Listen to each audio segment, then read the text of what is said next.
پوسٹیں بھی ہلکی سی لگی ہوئی تھیں، تو وہ لوگ کوشش کرتے تھے پوسٹوں سے آگے نکل کے ملنے کی دونوں طرف سے۔ اب دونوں طرف سے رویہ میں تو پھر اتنی پبلک میں اس طرح تو پھر بہت مشکل ہو جاتا ہے۔ بہت ہم نے کوشش کی لوگوں کو ادھر ادھر تھوڑا سا فاصلہ لینے کی، تو آگے جا کے رستہ بند تھا۔ میں نے کہا نہیں ضرور یہیں سے واپس آئے، لیکن ان کا رستہ دوسری طرف سے لے کے جانا ہے کہ میں کہا نہیں ضرور ادھر سے جانا واپس۔ پھر سب رکتے تھے تھوڑی دیر کے لیے، پھر سب سارا کراؤڈ ایک دم کوائٹ ہو جاتا، پھر حسب تیز چلتے تھے واپسی کے لیے۔ پھر جب دیکھتے تھے زیادہ اسٹیمپیڈ ہو گئی، پھر سب 1 سیکنڈ کے لیے 2 منٹ 30 سیکنڈ کے لیے رکتے تھے۔ پھر یہ ہوتا تھا کہ اچانک لوگ سیٹل ڈاؤن، پھر سب اس طرح نکلتے تھے۔ حسب نے ہمیں وہاں سے نکالا ہے۔ حضور نے بھی دیکھ لیا کہ ہماری حالت کافی خراب ہو چکی ہے، تو انہوں نے بھی کہا کہ ٹھیک ہے چلتے ہیں، تو پھر ہم واپس آ گئے۔ تو بہرحال وہ ایک لمحہ تو نہیں، وہ ہمارے لیے تو ایسے لگتا صدی بیت گئی، وہ جو اتنا جانا اور واپس آنا تھا۔ سردیوں میں بھی میرے سارا جسم پسینے سے بھر گیا تھا، میری ٹوپی سے پسینہ نکلا تھا۔ پھر جب گاڑی میں بیٹھے تو میں نے ٹوپی نکال کے پسینہ سکھایا، پھر بیٹھا۔ کہنے کہ کیا ہوا ہے؟ میں نے کہا جی ہوا تو کچھ نہیں، اب ہوگا۔ ہنس پڑے گا، نہیں کوئی بات۔ تو ریلیکس تھے، بالکل ریلیکس، ایسے جیسے وہی کچھ نہیں، اور ہم مسکراتے رہے، لیکن ہماری حالت کافی خراب ہو چکی تھی۔ قادیان سے لے کے ہندوستان کے دور و نزدیک سے کم از کم 3000 کلومیٹر کے فاصلے طے کر کے کئی دن رات گاڑی میں سفر کر کے لوگ حضور کے دیدار کے لیے، زیارت کے لیے، ملاقات کے لیے تشریف لائے تھے۔ خلافت کے بعد پاکستان کی جماعتوں کا بھی موقع نہیں مل سکا تھا حضور احمد رضی اللہ سے ملنے کا، تو وہ بھی ایک بہت بڑی تعداد میں ویزے لگے، اور وہ بھی ایک بڑا جذباتی پاکستان کے احمدیوں کے لیے موقع ہوتا تھا کہ پہلی دفعہ وہ موجودہ حضرت خلیفۃ المسیح الخامس کو مل رہے ہیں۔ تو چونکہ گھر کے ساتھ ہی دفتر تھا، تو بعض اوقات لوگوں کی جذبات کی یا بعض کو آوازیں لوگ سننے کو مل جاتی ہیں، اتنے جوش فرت جذبات سے لوگوں کی جو ہے نا ایموشنس، ان کی آوازیں یا رونے کی آواز یا گلے ملتے رونے کی آواز آ جاتی تھی۔ 2005 میں اپنی والدہ کو آخری دفعہ خلافت کے منصب فائز ہونے کے بعد، یعنی کہ ایک ہی دفعہ جو موقع ملا ہے سب کو، وہ اپنی والدہ صاحبہ سے ملنے کا تھا۔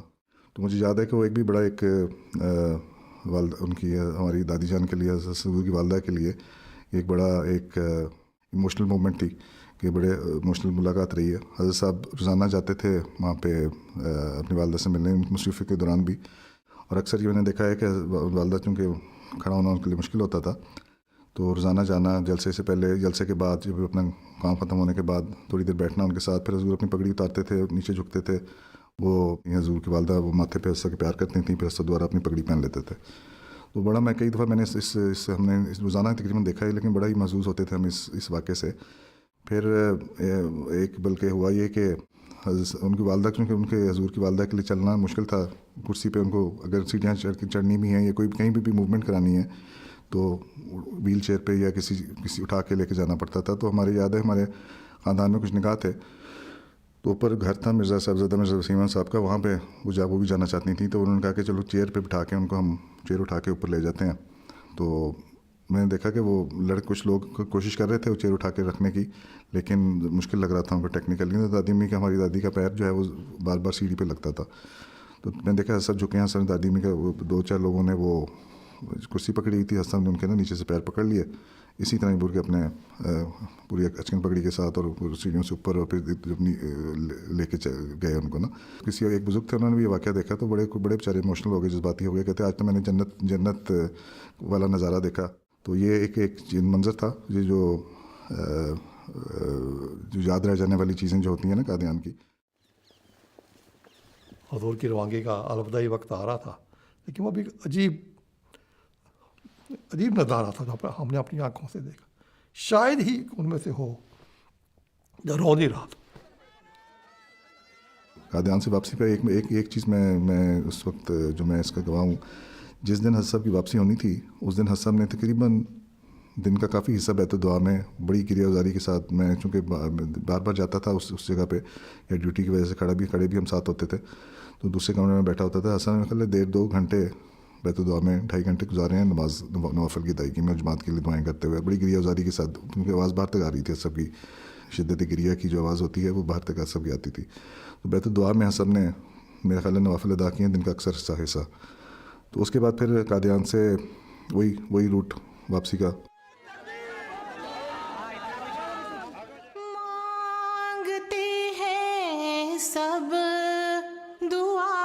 شاید ہی ان میں سے ہو جو رو نہیں رہا تھا. ان کے رونے کی آوازیں آ رہی تھی کہ خدا کا خلیفہ اب ان سے جدا ہو رہا تھا، قادیان سے الوداع ہو رہے تھے. بڑا دیکھا جائے تو ایک دردناک منظر تھا. حضور سب کے پاس گئے، مردوں کے پاس سے گزرے، ہاتھ ہلا کے ان کو سب کو سلام کیا. جلد شاہ قادیاں تشریف، اس کے بعد حضور وہاں تشریف لے آئے جہاں قافلہ کی گاڑیاں ساری کھڑی تھیں، وہ بھی اسی جگہ پہ تھی ایک طرف. وہاں پھر حضور نے بڑی لمبی اور پرسوز دعا کروائی.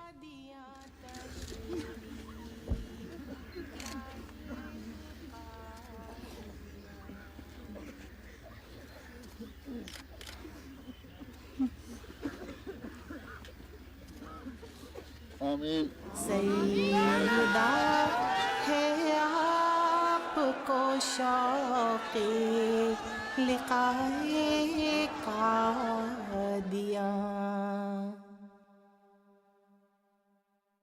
اس کے بعد پھر حضور گاڑی میں بیٹھے اور قافلہ آگے روانہ ہو گیا.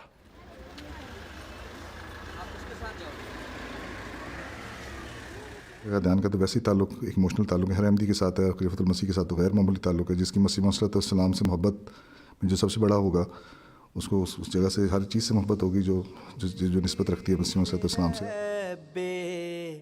اب جو جلسے کا جو نظام ہے اس نے بھی غیر معمولی ترقی کی ہے، اور اتنا اب پرفیکٹ جلسے کا نظام ہو گیا ہے کہ قادیان کے جلسے کو اب ساری دنیا دیکھتی ہے، ہر سال دیکھتی ہے.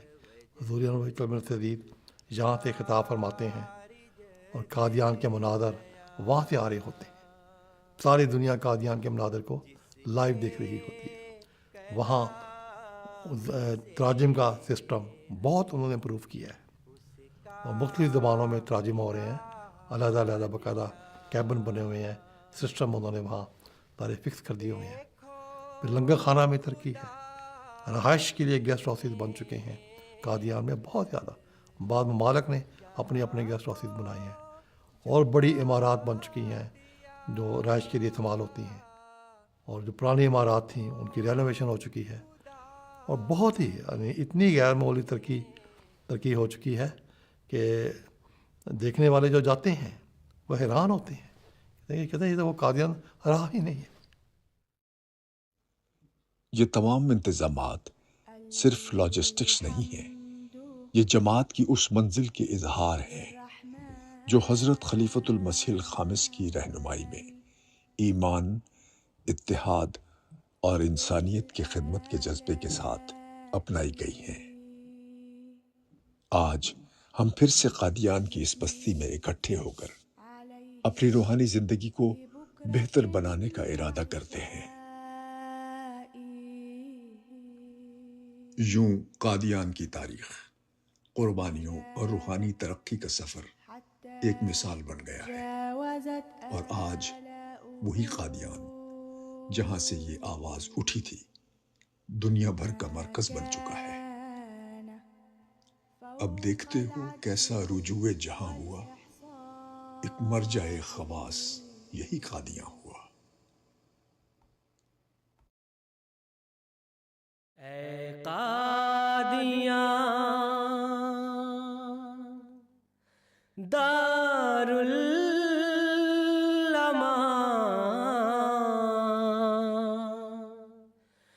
اونچا رہے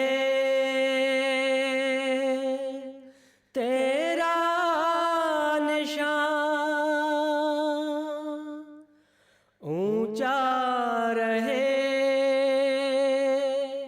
تیرا نشان.